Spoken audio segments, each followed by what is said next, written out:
Olá, pessoal. Este é o Visual, um programa acessível da TV Brasil. E só aqui o Surdos acompanha as notícias em Libras. Acompanhe o nosso programa também pelo facebook.com/Visual TV Brasil. E o Visual começa agora.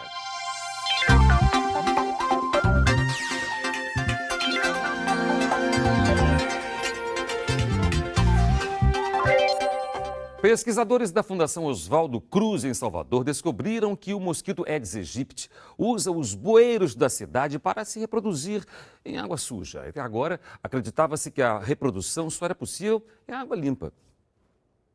A guerra contra o Aedes aegypti continua. O mosquito é transmissor da dengue, da zika e da chikungunya. A vigilância e os cuidados precisam ser permanentes. E agora, ainda mais depois de uma novidade. A água limpa não é o único ambiente onde a reprodução acontece. O resultado de um estudo inédito feito na Bahia muda o que era conhecido pela população sobre os hábitos do Aedes aegypti. Pesquisadores da Fiocruz percorreram bairros de Salvador e descobriram que o mosquito está ocupando os bueiros da cidade e se reproduzindo até mesmo na água suja. A gente começou um trabalho em conjunto com o Centro de Controle de Zoonoses, com outros órgãos da Prefeitura, a Secretaria de Manutenção, a Casa Civil, com uma parceria sólida, onde nós estamos planejando uma avaliação mais extensa na cidade de Salvador para tentar entender qual é a real contribuição das estruturas de drenagem de água de chuva da cidade para a reprodução do mosquito transmissor dessas viroses que emergiram em Salvador. E aí, durante o trabalho rotineiro, os agentes de endemias reforçaram a atenção para os bueiros. Destampam, analisam, coletam as larvas. Nessa pipeta já pode ser observado o último estágio para virar mosquito. A difícil visualização na água suja e o acesso a esses locais são os principais desafios. Apesar de que a gente tem uma técnica de ver essas larvas, a gente já tem um tempo de serviço e a gente consegue visualizar sim. Mas assim, na água suja é bem mais difícil de visualizar. E a necessidade desse cuidado com a proliferação do mosquito na água suja se torna uma preocupação para todos. A água suja é pior, porque tem na rua, tem qualquer poça d'água aí, tem água suja. Então acho que fica muito mais difícil.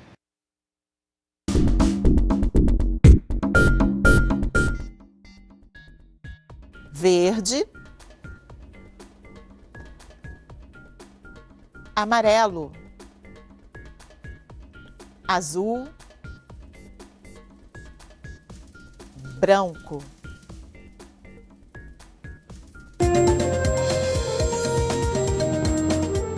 Mais de 240 pessoas morreram na Itália depois que um terremoto atingiu a área central do país na madrugada de quarta-feira.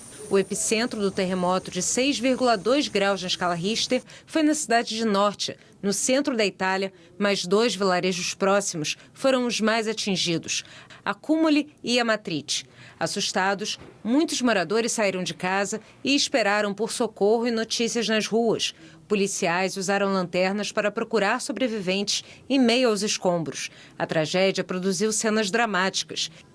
Este policial conversa com uma pessoa presa debaixo dos escombros. Ele explica que estão tentando retirar as pedras que prendem a vítima e pede calma. Os tremores foram sentidos também em Roma e no Vaticano, a mais de 150 quilômetros de distância. O nadador americano Ryan Lott, que inventou a história de um assalto durante a Olimpíada do Rio, perdeu 4 patrocinadores por causa da mentira. A última patrocinadora a abandonar o atleta foi a marca de colchões Airweave, que seguiu os passos da fabricante de cosméticos Cineron Candela e de roupas Ralph Lauren e Speedo.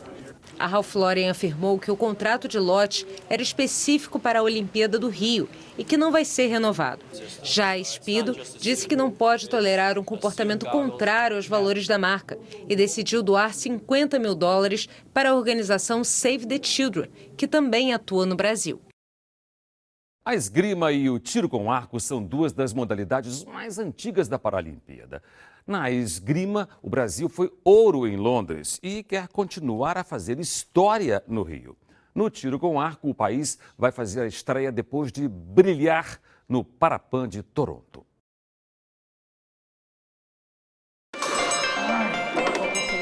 Numa pista de apenas 4 metros de comprimento por 1,5 de largura, os esgrimistas em cadeira de rodas fazem um duelo de habilidade, velocidade e inteligência. As cadeiras não se movem. é somente o atleta que trabalha principalmente o seu tronco. E assim eles disputam o combate utilizando um artefato que é uma espada, florete ou sabre. A esgrima é uma das modalidades mais tradicionais da Paralimpíada. É disputada desde 1960, quando foi a primeira edição. O Brasil conquistou sua primeira medalha em 2012 em Londres, o ouro com Giovanni Guissoni. E agora ele tem companhia na briga por mais medalhas. Uma dessas companhias é Mônica. Ela vai ser a primeira mulher a defender o Brasil na esgrima numa Paralimpíada. Diagnosticada com angioma espinhal durante a gravidez, ela foi apresentada ao esporte pelo próprio Giovanni.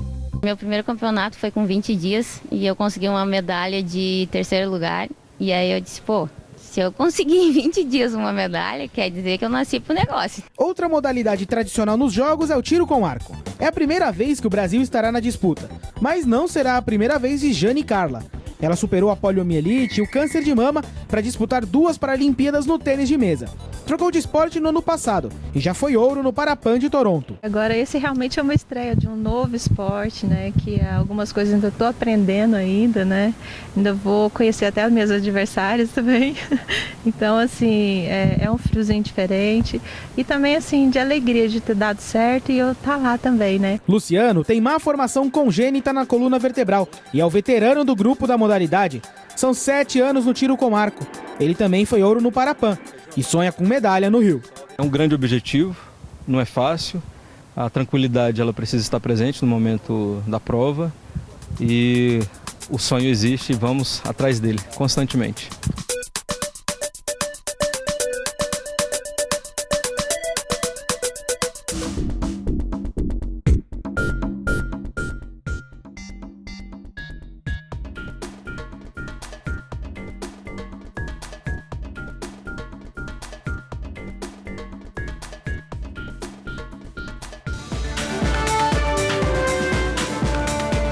O recurso da Rússia foi negado pela Corte Arbitral do Esporte e, por isso, o país está fora da Paralimpíada. As vagas foram redistribuídas. O Comitê Paralímpico Internacional ainda não listou os países que vão usar as vagas, porque alguns recusaram os convites. Já o Brasil confirmou que 5 dos nossos atletas foram convocados. A Mariana D'André, do halterofilismo, o Ronistone Cordeiro, o Adriano de Lima e o Alan Santos, da natação, e o Wanderson Chaves, da esgrima. A Patrícia Laioli, do tiro com arco, também conseguiu uma vaga, mas por conta de desistência. Ele se junta à delegação, que agora passa a ter 285 atletas. O Papa Francisco abençoou 2 dos nossos atletas que vão representar o Brasil na Paralimpíada. O Sérgio Frois, do hipismo, e o Giovanni Guissoni, da esgrima. Eles foram abençoados na Praça de São Pedro, no Vaticano, durante a audiência geral dos fiéis. Eles entregaram um casaco da seleção brasileira para o pontífice, que desejou boa sorte aos Jogos. O Serginho, que é católico, aproveitou para pedir para que ele abençoasse alguns textos que ele vai entregar para a família e ficou bem emocionado. E a China não perdeu tempo, ela é uma das potências entre os paralímpicos e assim que acabou a Olimpíada enviou alguns dos seus atletas para período de adaptação no Brasil. Dos 52 chineses, estão atletas do vôlei sentado feminino, do tiro com arco e da corrida em cadeira de rodas.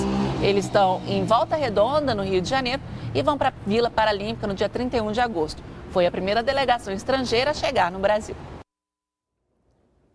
Na Olimpíada do Rio, a primeira medalha do Brasil veio do tiro esportivo e agora são os nossos atletas paralímpicos que capricham na pontaria nessa reta final de treinamentos. O repórter Maurício de Almeida foi acompanhar a preparação da equipe.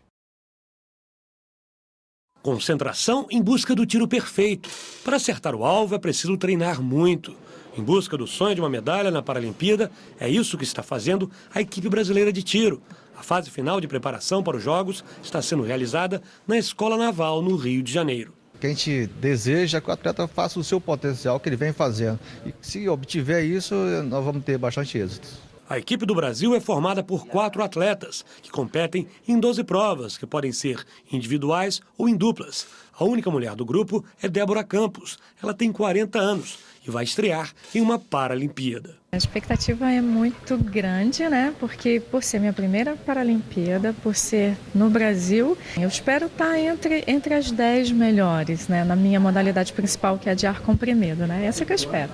Os atletas utilizam pistolas e carabinas para realizar os disparos, que podem ser feitos de 10, 25 ou 50 metros de distância, dependendo da categoria. Como em qualquer prova de tiro, o objetivo principal é acertar naquele alvo, que fica lá no fundo.